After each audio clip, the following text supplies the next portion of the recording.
Boa tarde, turma. Vamos conhecer o último modelo de gráfico do dia? Nos vídeos anteriores, eu apresentei para vocês o diagrama de ramos e folhas, o diagrama de dispersão e o histograma.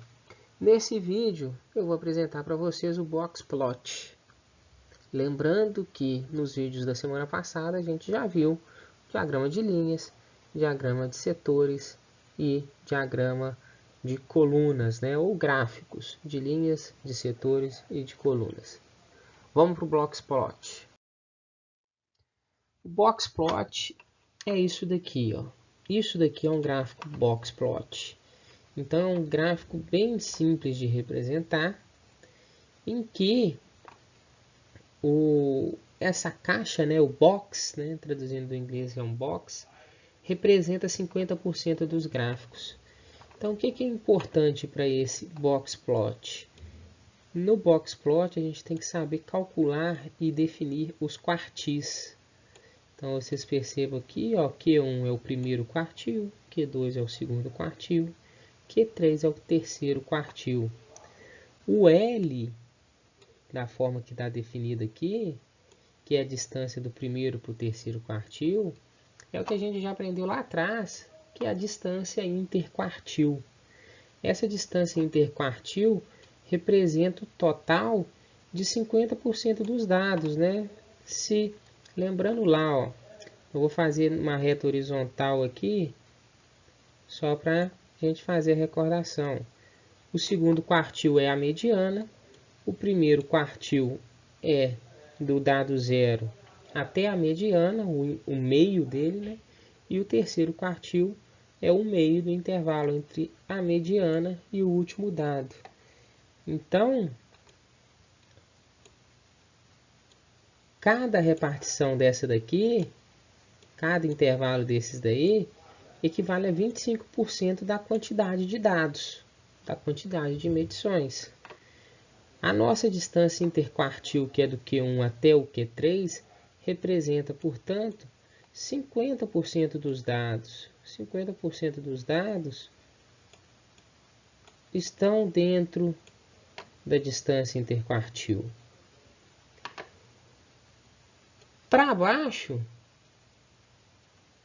estão outros 25% e para cima outros 25%. O que é curioso desse gráfico? Esse valor máximo,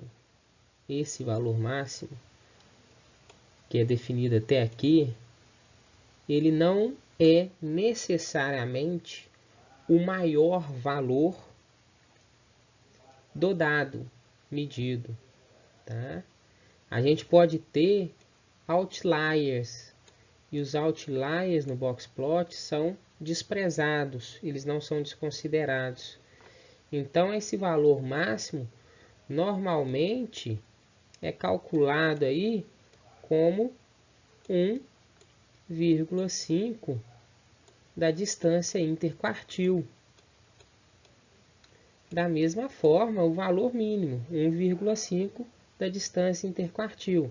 Então a gente pega esse dado aqui, 1,5 para baixo, e a gente pega esse dado aqui, 1,5 para cima, para calcular o valor máximo e o valor mínimo do nosso box plot. Então ele pode deixar alguns dados de fora da representação, o que vai ao encontro da nossa ideia de tirar os dados discrepantes, né? Os dados que podem ser por erro de medição, erro de digitação, falha humana, dados que não fazem sentido, os dados que estão muito discrepantes das medições.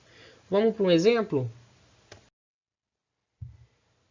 Trago um box plot, exemplo bem simples, tá?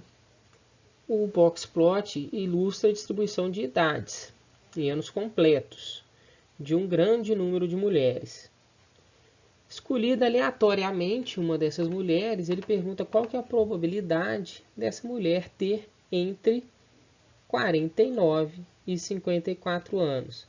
Outra curiosidade, vocês percebam aqui, ó, que a repartição do meu segundo quartil, que é a nossa mediana, não é exatamente no meio da nossa caixa, tá? Então ela representa proporcionalmente.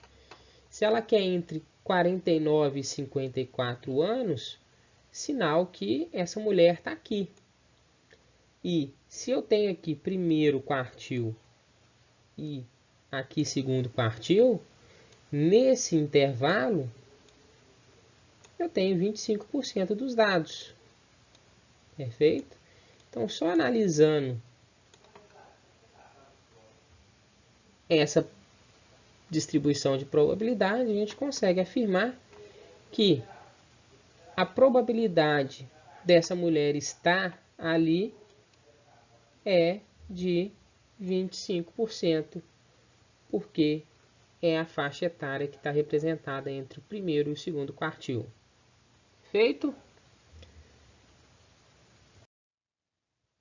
Vamos para a nossa pesquisa.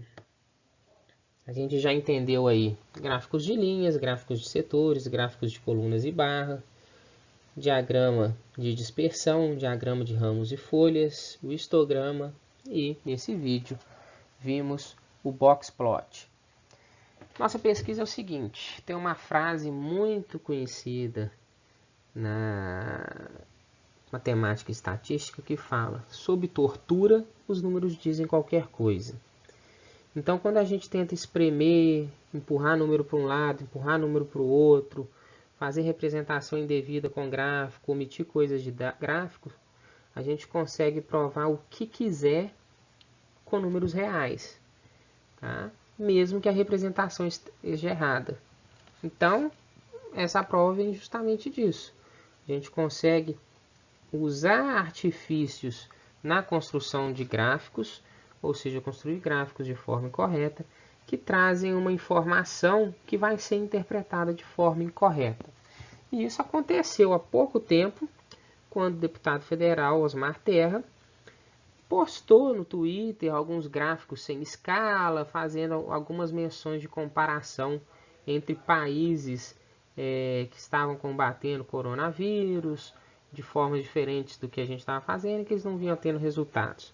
Tá? Só que ele omitiu os eixos do gráfico, omitiu os títulos dos gráficos.